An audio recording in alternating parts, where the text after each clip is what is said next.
রমজানের পুরো মাসটা যেন চোখের পলকে কেটে গেল। সেহরির ঘুম ঘুম সকাল, ইফতারের ব্যস্ত বিকেল, তারাবির শান্ত রাত, সবকিছু মিলিয়ে একটা পবিত্র অনুভূতি, খুশি, উত্তেজনা, আবার কোথাও যেন একটু কষ্টও। আসসালামু আলাইকুম, সবাই কেমন আছেন?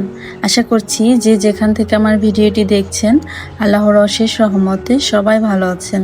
আমরাও আলহামদুলিল্লাহ ভালো আছি।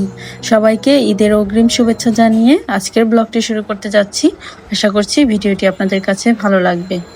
ঈদের আগের দিন সেই মাহেন্দ্রক্ষণ চাঁদ রাত, একটা অদ্ভুত মিশ্র অনুভূতি কাজ করে, খুশি, উত্তেজনা, আবার কোথাও যেন একটু কষ্ট। চাঁদ রাত আসলেই মনে হয় এত তাড়াতাড়ি রমজান শেষ হয়ে গেল। আসলে এবারে রমজানের পুরো মাসটা যেন চোখের পলকে কেটে গেল। সেহরির ঘুম ঘুম সকাল, ইফতারের ব্যস্ত বিকেল, তারাবির শান্ত রাত, সবকিছু মিলে একটা মিশ্র অনুভূতি কাজ করছিল। একদিকে যেমন ঈদের আনন্দ, অন্যদিকে মনে হয় এই রমজানটা কি আমরা ঠিকমতো কাজে লাগাতে পারলাম। শেষ ইফতারটা করতে বসে মনটা একটু ভারী হয়ে যায়, মনে হয় আগামীকাল আর রোজা রাখতে হবে না, কিন্তু এই না রাখার মাঝেই একটা শূন্যতা কাজ করে। শেষ সেহরি, একটা অদ্ভুত নীরবতা চারপাশে। রান্নাঘরে দাঁড়িয়ে আছি, চুলায় খাবারও রান্না করছি, কিন্তু মনটা যেন কোথাও আটকে আছে।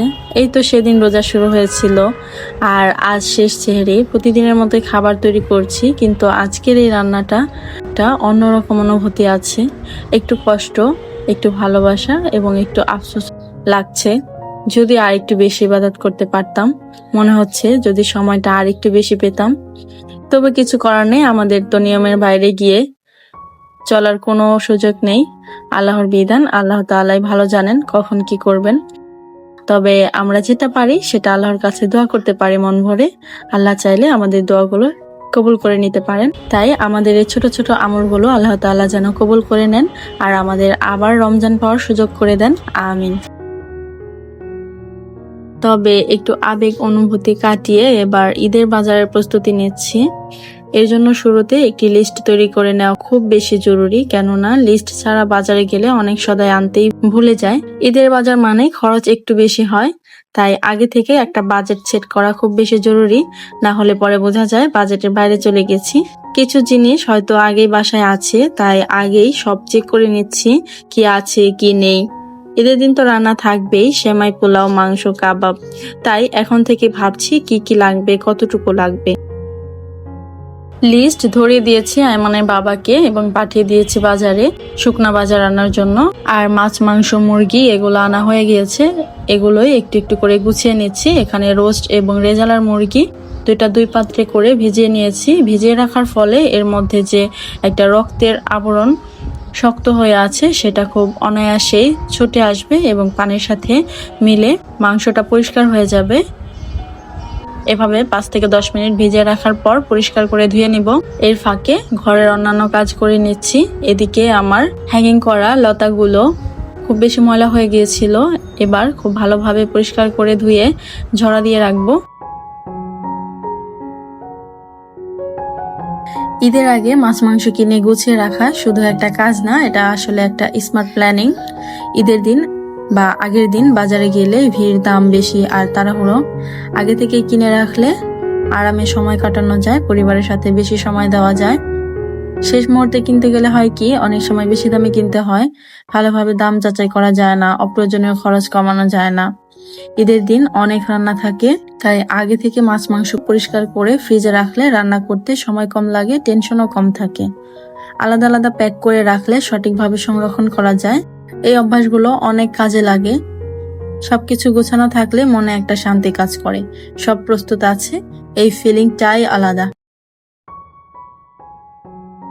যদিও ঈদের দিন এত বাজার লাগবে না, তবু একটু বাড়িয়ে বাড়িয়ে করেছি, কেননা ঈদের পরপরই সবকিছু অ্যাভেলেবেল পাওয়া যায় না। সবাই একটু ঈদের ছুটি কাটায়, যার কারণে দোকানপাট বেশিরভাগ বন্ধ থাকে। এর জন্য আগে থেকে সবকিছু একটু বাড়িয়ে কিনে নিয়েছি, কারণ ঈদের পর কম বেশি সবার বাসায় মেহমান আসে। তো সেক্ষেত্রে দেখা যায় মেহমানদের জন্য একটা প্রস্তুতি নিয়ে রেখেছি। তো এই জন্যই একটু বাড়িয়ে বাড়িয়ে কিনে নিয়েছি, যাতে পরে কোনো ঝামেলা না হয়।